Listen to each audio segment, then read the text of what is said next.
July 14th, 1789. The Bastille in Paris is overrun by the forces of the French Revolution, heralding the start of a new era, not only for France, but for the whole of the Western world.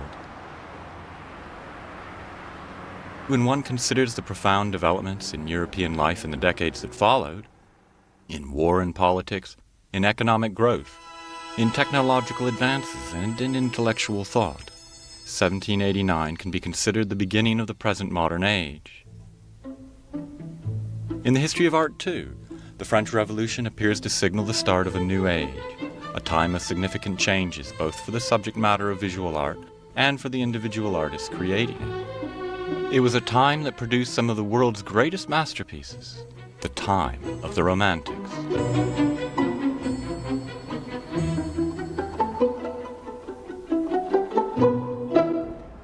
Looking back at the history of art, the Romantic movement is somewhat indefinable. Clearly, there were certain themes that are common to the whole movement, and they were manifested right the way across Europe. In a way, it's by looking at these great Romantic masterpieces that we can define Romanticism and see what the masters of this movement accomplished.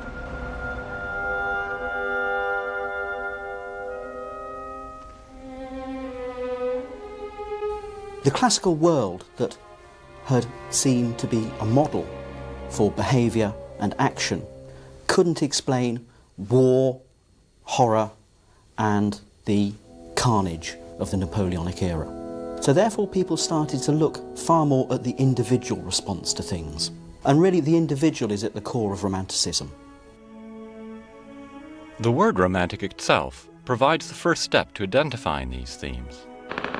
Romantic, in its original use, referred to the romances, the supernatural literature and poetry of the Middle Ages, which included, for example, the legendary tales of King Arthur, among the many other fanciful tales. In the 18th century, this Romantic literature's emphasis on feeling, emotion, and exotic wild nature began to appeal to many in an age dominated by the belief in the power of science, order, and reason.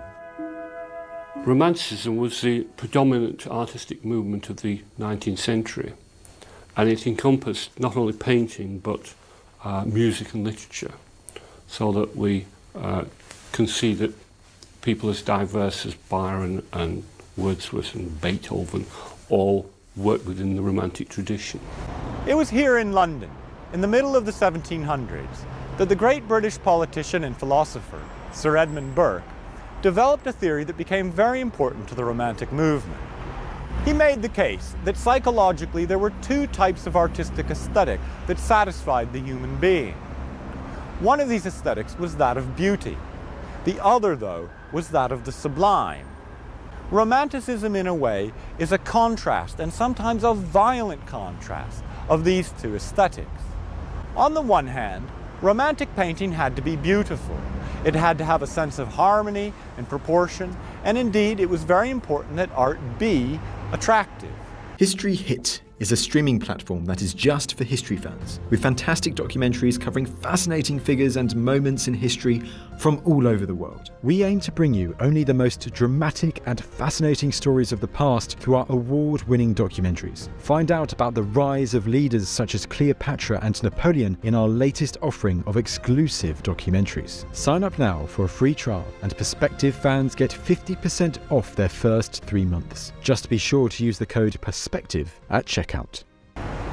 And yet, on the other hand, so many Romantic masters sought to refer to something that was bigger than beauty.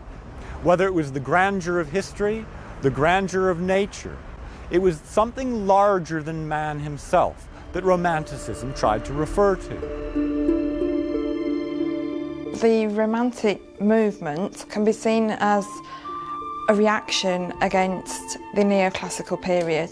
If the broad theme of the neoclassical period was the idea that the collective should be working towards the common good, the predominant idea of the Romantic period was that of the dignity of the individual who was existing beyond the bounds. Friedrich's landscapes would represent his greatest artistic contribution.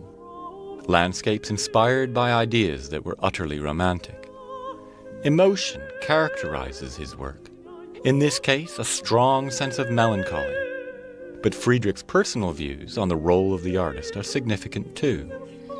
He saw the artist's role as being that of a mediator between nature and humanity. Nature, he believed, was too sublime for the multitude to grasp. Whether Friedrich eventually succeeded in this ambitious aim of mediation is uncertain, but his renditions of nature are amongst the most spiritual and sublime ever created. For example, with his Monk by the Sea, we see nature utterly dominant, as in the later work of Turner, but with land, sea, and air utterly separated. But the highly spiritual Friedrich wanted to do more in his paintings than simply represent the sublime aspect of nature. He wanted to instill symbolic meaning into his work. His marvelously transcendent Abbey in the Oak Forest gives us a clue to his intentions.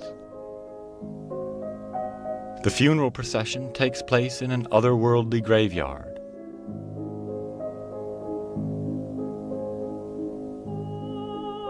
But perhaps a stronger example of Friedrich's use of symbolic meaning can be witnessed in his first classic work, The Cross in the Mountains, widely reckoned to be the first use of landscape for an altarpiece, and an image whose every element contains symbolic meaning.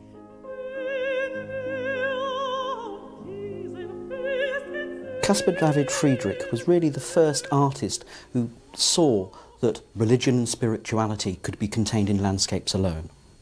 We know that Friedrich was a devout Protestant, and he felt that landscape could be used as a way of examining essential Christian truths of redemption and salvation. In 1808 he paints the Cross in the Mountains. Now we know that in Germany and Austria still today we have these elaborately carved gilt crucifixes that adorn the tops of mountains. So what we've got here is one of these scenes with the cross in the mountains surrounded by evergreen trees and the dying rays of sunlight. Friedrich felt that by examining this kind of symbolism it could be an aid to meditation and understanding religion. Now of course many people at the time objected to landscape creeping onto the altar, as they said. Friedrich is also responsible for the elaborately carved frame around the paintings. It's supposed to be a kind of devotional altarpiece. We know that this painting was shown in Friedrich's studio for a while and it was placed on an altar table. So people that came in approached it as a revered object. They came and observed it in hushed silence.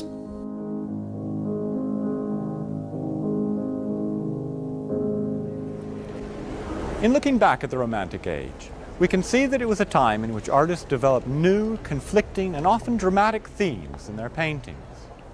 Of course, the abiding political